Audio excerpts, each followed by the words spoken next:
नमस्कार, आप देख रहे हैं ASTV 24 अंक संवाद। ASTV 24 अंक संवाद में आप सभी दर्शकों का स्वागत है। In an unfortunate incident following the recent election results, a group of alleged BJP supporters reportedly engaged in stone pelting at the office of local media outlet Khoboria 24. The situation has raised concerns among residents, especially at a time when the public mandate was widely seen as a call for positive change and stability. Eyewitnesses suggest that the incident occurred shortly after the celebrations began in the area. While no major injuries have been confirmed so far, the act of targeting a news organization has drawn criticism from various sections of the society. Media institutions play a crucial role in democratic setup, and any form of attack on them is being viewed as a matter of serious concern. Citizens have expressed disappointment, stating that such behavior contradicts the expectations of responsible governance and public conduct. Many believe that a change in leadership should reflect in discipline, restraint, and respect for institutions. There is also a growing call for senior BJP leaders and prominent public figures to address the situations promptly. Observers feel that a clear message condemning violence and reinforcing democratic values would help maintain public trust and prevent further escalation.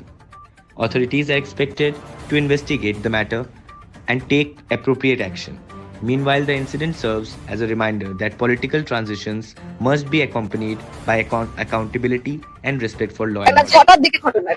এটা ঘটেছে ঠিক তিনটে something এরকম ঘটেছে এবং একবার নয়, দুবার নয়, তিনবার নয়, চার বার এখান থেকে বিজেপির দুষ্কৃতীরা, বলাই চলে দুষ্কৃতীরাই এখান থেকে ঘোরাফেরা করে তারা চান্স খুঁজছে যে কখন আমরা সংবাদ মাধ্যমে হামলা করব, হামলা চালাবো। প্রথমে তাদের কাজ ছিল এই বিজেপি কার্যালয়ে ভাঙচুর চালানো, তারা সেটা চালিয়েছে।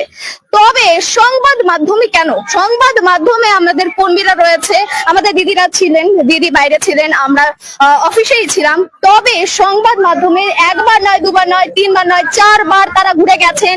ঘুরে গিয়ে তারা চান্স খুঁজছেন কখন ঠিক সময় তারা অ্যাটাক করবেন এই সংবাদ মাধ্যমে আমাদের খবরিয়া 24 অফিসে।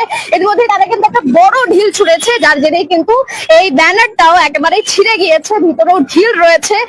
কোনো ঠিক নেই, আমরা ভেতরে গিয়ে আমরা ভেতর থেকে দেখছি সেই দৃশ্য, তবে কোনো কিছু বলার আমাদের কাছে সেই সময় সাহস ছিল না, কারণ এত হাতে কিছু ছিল, পাথর বা তাছাড়া অন্য কিছু ছিল, যারা তাদের হাতে লাঠি ছিল, তারা লাঠি দিয়ে প্রথমে এই বিজেপি এই তৃণমূল কার্যালয়ে হামলা চালিয়েছে, তারপর আবার ঢিল ছুড়েছে। সেই ঢিল আমাদের যারা কর্মী রয়েছেন, দাদা রয়েছেন, তিনি একদম নিজের স্বচক্ষে দেখেছেন যে ঢিল ছোড়া হয়েছে আমাদের অফিসের এই ব্যানারে।